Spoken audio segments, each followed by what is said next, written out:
how do you get clients today or tomorrow? So a friend reached out to me and she said, my inquiries are down. I don't know what's happening, but I need clients like right now. I need to figure out how to get another client.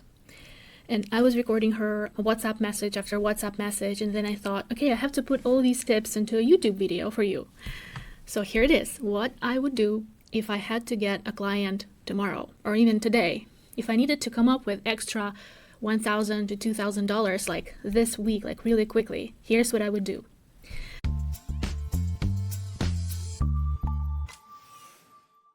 Hi, my name is Olga. I run Applet Studio. It's a small web design company. I also sell Squarespace templates and courses for designers.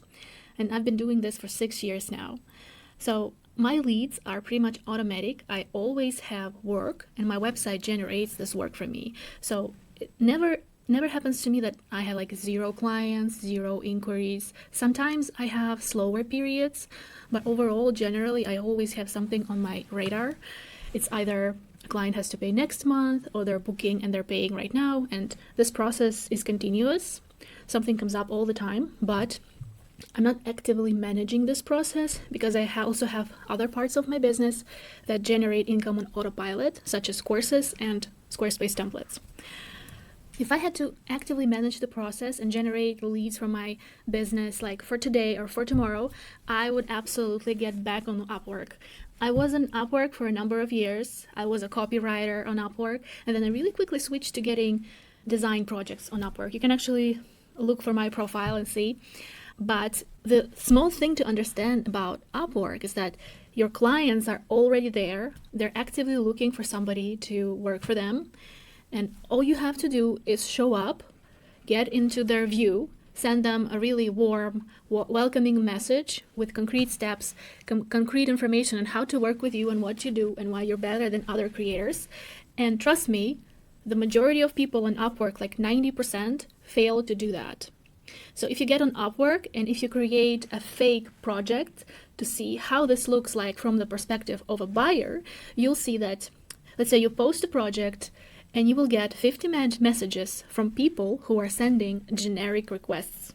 They're just copying and pasting the same email over and over again to everybody, and they're sitting and they're just pushing the button. So your job is to customize each response for each client. And also start your message with a little hook. So the first 3 lines in your message that you're going to send to your ideal client, to the project that you're bidding on, the first 3 lines or 2 lines are going to be visible in this grid of multiple project bidders. And your job is to hook your reader with those 2 lines. And you can say things like, hi, I've been doing this for 5 years. I know what you need for your project. Just little things that are very likely to hook them and make them read the whole thing. And then you have to appear as the most adequate, the most prepared person who actually read through their brief, picked things from it, did a little research on the client, and has questions to ask. So you're not just bidding on this, okay, I am the best person to work on this. You have to give them concrete information. I am the best person to work on this because I already worked on such projects. Here are my work examples. And start a conversation with them. Ask them questions about their project. Ask about their timeline. Ask about the deliverables. Ask them about their business, what they're doing in terms of marketing, and things like that. And you will stand out from this crowd.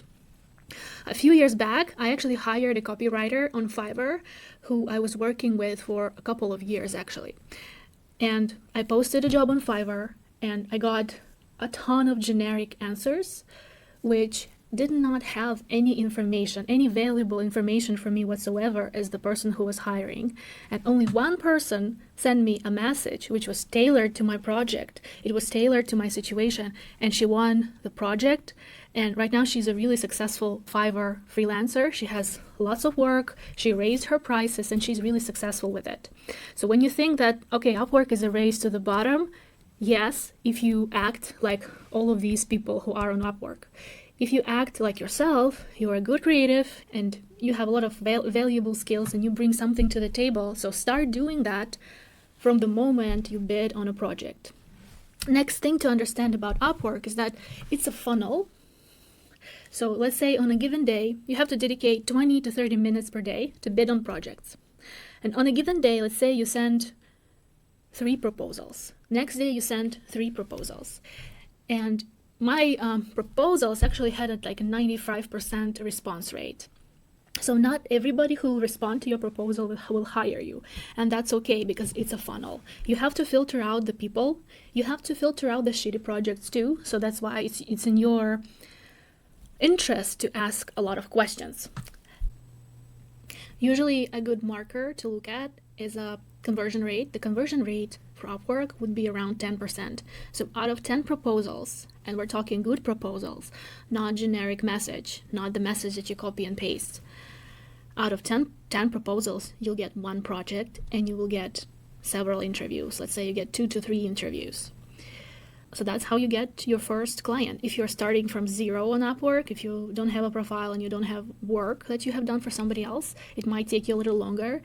If you're like me, I have a small profile. My profile was like about $5,000 only. If you're like me and you get back in there, like my portfolio there is updated, obviously. But if I were to get back in there, I guarantee that I could get a client next week, next day, or next week, and really quickly. So that's not a big problem at all. So I suggest you do the same. You get on Upwork, get on all these freelance platforms, write good profiles, and keep bidding on projects every single day. The second tip that I gave to my friend was tapping into boring niches, like doctors, lawyers, trades, accountants, anybody who is not overly creative. So it's going to be easier for you to complete the project. Actually, they're not going to have much edits. They're not going to be like going back and forth for months. It depends on the person, but generally the easier niches are like more down-to-earth businesses. So if you're working with creatives, with photographers, with coaches, with experts and creative professionals, be prepared that you're going to get a lot of edits. You're going to get a lot of back and forth with them. You might have to do multiple concepts to satisfy them.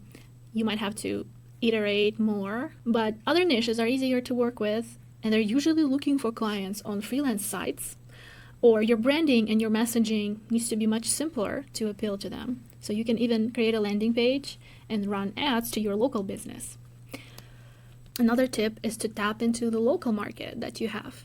And it's easier than you think. You need to just attend a few local gatherings, local meetings, create a landing page specifically for those people. Let's say you want to go after your local accountants, CPAs, people who provide accounting services. So what you would do, you would put together a landing page, a few fake projects for these specific kind of people, and you can do either direct outreach or set up a simple local ad, meta ads, and target them this way. I haven't tried this personally, but I feel like this could be a really good way to get those local clients. And the final piece of advice that I gave my friend was to actually email all of your existing clients, all of your past clients, of course the ones who were happy about working with you, and write them a short message. Hey, is everything fine with your project? How is it going? Do you need any help? By the way, I'm looking for some additional work. If you could take a moment and write to 2 to 3 of your friends who might need a professional like me, I'll be very grateful. And it's as easy as that. And you say you had like 20 clients in the past, and you write to all of them. And I can guarantee you that somebody will introduce you to somebody and you will find a project really, really quickly. If you're watching this video, you're probably looking for answers. So how do I get clients? And this means you're in my exact shoes, the shoes that I was in 6 years ago, or even 7 years ago. I actually officially started my freelance business when I had a newborn. So like 2 months before my son was born, I registered my website's domain name in July 2018. And this started this whole journey of working for myself and not working with everybody else. In my 6 years in this industry, I still have custom clients. I pretty much booked out with custom work all the time. And I have seen everything in this industry, I would say. I tried every tactic on earth, available on earth, to get clients and to work with clients. I've been testing all the multiple ways to work with a client on a project and how to get them really happy about how the project turns out and things like that. Currently, I'm experimenting with sprints, so I started offering VIP days and weekly sprints to work on a single project. I tried project stacking, pretty much every tactic on earth, and I am not happy with how this industry is functioning. So if you're looking for content on how to get clients quickly as a designer, you will see a lot of coaches who are telling you what to do, but they're not doing it themselves. And I am actually doing it. I'm actually working with clients. So I feel like, and this happened to me in 2019 when I was switching from Upwork, switching from bidding on projects to having my own website that attracts clients for me on autopilot. And I feel like a lot of people in the industry who will tell you what to do, yet they're not doing it themselves. You know, they're running the content businesses, they're running businesses where they sell information to you. And I feel like everybody's trying to make it look like everybody figured out what to do. But in reality, as a business owner, and freelance business is a form of business. You are self-employed, you're working for yourself, you are your own entrepreneur, and you are your own employee. And you will soon learn that at every stage of your business as you're growing, if you're at the beginning stage, you're looking for ways to get the first clients, right? If you're at the growing stage, you're looking for ways to get better clients. But at every stage, there is a challenge. So if you're looking at successful people and you think, okay, they have it all figured out, this is just not the case. So my message to you is a words of encouragement.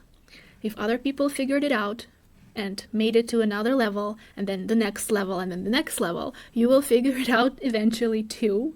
It's just a matter of time and your legwork and your consistency.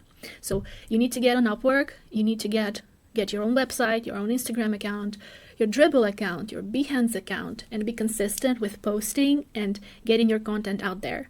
And proposals on Upwork is a form of content. And reaching out to your past clients is a form of content. And all of this is like a system that's working for you. So I hope you find this valuable, and I'll see you in the next video.